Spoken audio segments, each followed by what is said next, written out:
Hello everyone, today we are going to talk about good movies to watch on Hulu or Netflix, because, I have this problem too, like everyone does, and it's really, really annoying.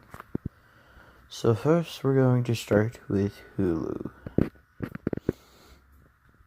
Yes, this is going to be entirely black screened. But, yeah. Our first movie would have to be, that everyone can watch, would have to be, Deadpool, I'd say. It's a great movie, but it's got some not so okay things for the general people. And yeah. And, if you're a nerd like me, aka a weeb or dweeb, whatever you want to call us, watch the Triple X series. Best movies ever. Another one that I can think of that I think people would like is,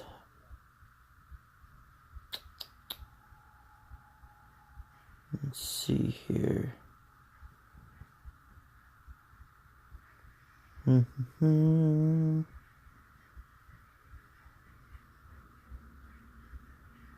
Mission Impossible series. Also a good series to watch on here.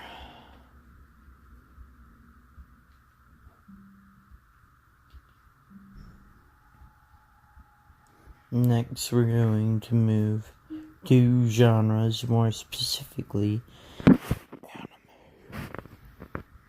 Because, we gotta watch that anime, bros. Nerds and dweebs. Everyone, we gotta watch that. Thick, juicy stuff. Starting with the feature dubs that I like, which are all the way at the bottom. We're gonna start off with this lovely anime here. It's a good one. It's a really nice one. Next, we're going to move to the new Sword Art Online. I'm going to move to the new Sword Art Online. It is a great show. I suggest you check it out because it is the best out of the 3-4 series that we already have. And for people who want to watch that old, crisp, nice, clean stuff, watch Inuyasha. It's also what's great is Air Gear, but it does have some PG-18 MA kind of stuff. D. Grayman's good if you like violence and gore and just all the fun stuff happening. We got really nice stuff. It's about a dude who named the Millennium Earl who creates bad dudes. Then I would have to go with Blue Exorcist. It is one of my favorites, if not my favorite anime, I'd say, next to One Punch Man and Naruto, because I love Naruto. And Dead or Alive and Infinite Stratos are about a dude who's basically surrounded by women because the show revolves around the guy being super special.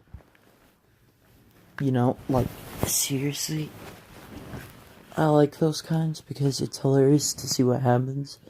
And then my favorite, the best of the line, OG, perfect anime in my world is No Game, No Life.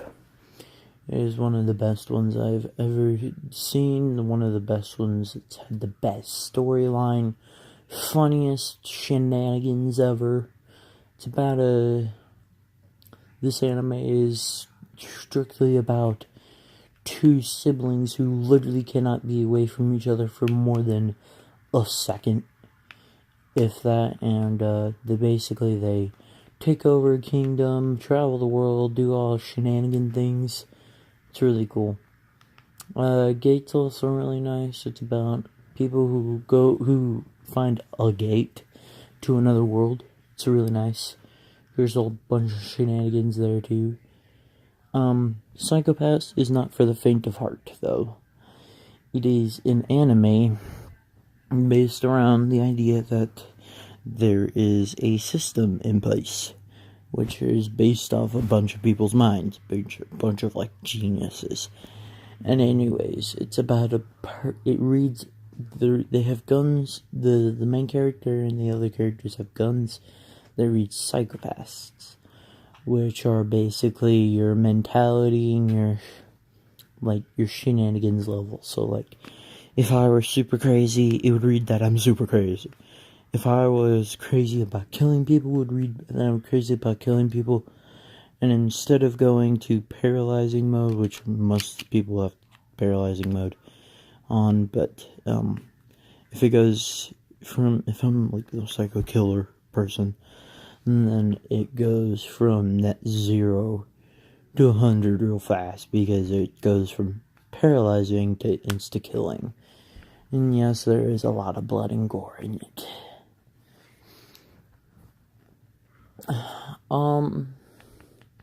Attack on Titan is really good. They have more episodes coming out, and they are being dubbed, so you can watch it in dub or sub, whichever one you prefer.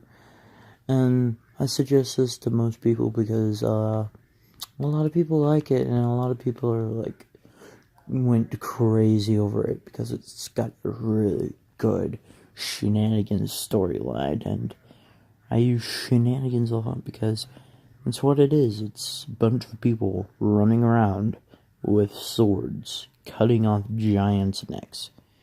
And it's absolutely great because it's hilarious and really, like, it's heart-straining. Same with My Hero Academia, but there's less gore, more blood. Like, you'll see blood all over the person. But that's because the main character is trying to struggle and trying to learn how to control his new power that he got from All Might, the big hero in his life. Next, I will have to suggest Food Wars, because, and yeah, it's just spelled Food Wars. It's an anime, it's absolutely great, but it's, like, really ecchi, and if you don't know what ecchi is, it's basically the idea of, like, not showing too much, but showing quite a bit for like, fan service and stuff. It doesn't show, like, the full body, but it does show a lot of it. It's, absolutely hilarious the way the characters react to the eating of the food and the reactions. It is just great, and by gosh, this is my show. This is my, like, shenanigans. I will show anyone this in a heartbeat because it is great. It is awesome. It is cool. Nextly, K. That's literally the name. Just K. It's the letter K. It's about a dude who has supernatural abilities like other people, and they figure out why they have supernatural abilities. And, it's the whole idea that, this man called K. Weissman, who found a tablet and figured out that it gives people magical powers, basically. It allows them and other people to fight, and they're called kings.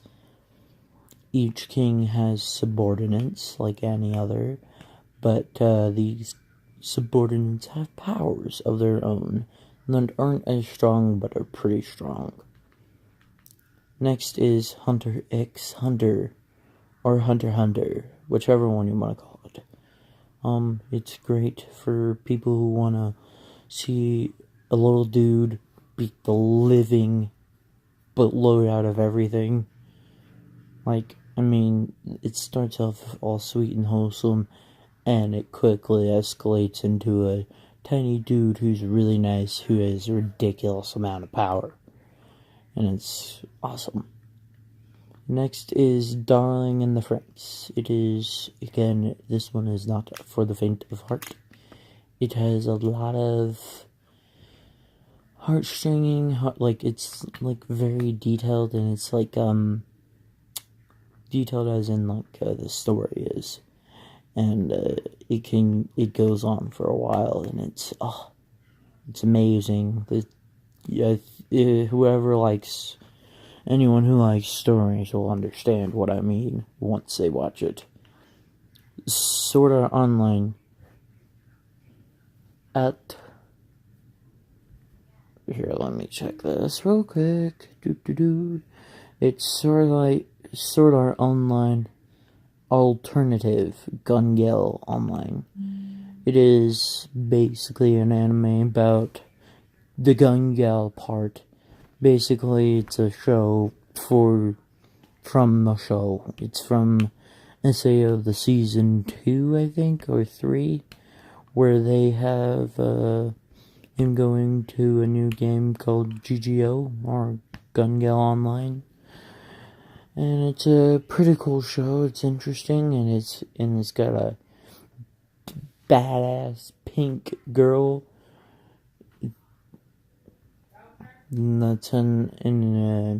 Basically this girl wants to be short, and she can't be short, and so she tries to be short in video games. And it just so happened that in GGO she got a short character, short lolly, basically. And so she dresses up herself in pink, and it's absolutely hilarious and amazing. My second, one of the other ones that I really highly suggest to those OG veterans who really like good stuff is Steins Gate Zero. It is the first in its series, and it, basically the idea of someone could time travel and slightly alter things. What would happen? And trust me, it gets crazy and absolutely heartstringing and awesome and all around good. And now we're at Black Clover. This anime, Black Clover, is an anime about a boy named Asta and his brother. They travel together to they travel to see if they can get admitted into one of the knight's things. Asta and his brother are aiming to be the Wizard King, an all-powerful man who basically is like the second king to the normal king. He basically, as it's implied, controls all the wizards. Now, in this show, Asta slowly learns about the power in his body that he had gained. And there's a whole idea that, in my opinion, there's an idea that I've had. And it's the fact that because Asta has no magical power, it's not because of him, it's actually because of his grimoire. A grimoire is basically what everybody has to use magic. And his magic is anti-magic. And it can, instead of, it's explained, it doesn't destroy the magic, it consumes it. It just eats it, basically. And my fan idea is that because Asta has a great powerful grimoire, because everyone's born with them, he can't use magic because the book or his grimoire keeps taking all of it, Next, we're on to how not to summon a demon lord. Put it simply, it's about a dude who gets trapped in a game world that he thinks a game world. And to put it simply, he is stuck there with a bunch of, not crazy, but not random, just more like shenanigan-filled show about a dude who has problems talking to people, and now he has to be this big shot because of his character named Diablo. Next is Fairy Tail. Great show. All I will say about it is Natsu is overpowered. Also, he is known as EMD by Zeref. You will learn who Zeref is if you watch this. And next to last, Overlord. I've watched the show. It's really great. It's really cool. It's awesome. I love it because kind of like how not to summon a demon lord. In Overlord, same idea, but to more intensity. See, in Overlord, this person is an Elder Lich, and he has a ridiculous amount of power and a ridiculous amount of things. So he tries to learn more about the world and tries to gain more knowledge and stuff, and he does. And it's, pretty cool already. Now, on to one of my other favorites of all time. One Punch Man. The reason why I say this is one of my favorites of all time, because the story is about a dude who is so overpowered, so powerful, no one can beat him. This anime allows us to see what would happen if we had more anime like it. It's about a dude who has so much power, he's depressed about having too much power and not being able to have a challenge. And he becomes very, mute. Like, he becomes blank-faced. He doesn't care about things anymore, like, as much as he did. And he's basically a hero for fun. And, he's so stupid overpowered that he kind of mellowed out. Like, all his emotions mellowed out. His happy, his anger, fear, disgust, hatred, all of it just, like, mellowed out. Except for the love of money and food. Because he loves those the most. And yeah, just about everything else mellowed out in him. His anger, his fear, everything. His dislikes, his likes. It mellowed out a lot. And he's, in a world where there's superheroes. People who are powerful and strong, who fight monsters on a daily basis. And in the first season, I'm not gonna spoil it, but it's pretty awesome. The first season is great. And in second season, it's already dubbed for the most part. Well, correction, not dubbed for the most part, but the second season is not dubbed at all. It's all sub. But it is great. I rarely watch sub. I only watch sub when it is something that is super duper important to me. And one of them just so happens to be One Punch Man. At first, I didn't like One Punch Man. I, absolutely hated it because everyone liked it. And I was like, why does everyone like this? It's cool and all, but it's not great. And then I watched it, and I love it now. And quite frankly, I think it's hilarious. And absolutely cool. And in the second season, they introduce another overpowered maniac.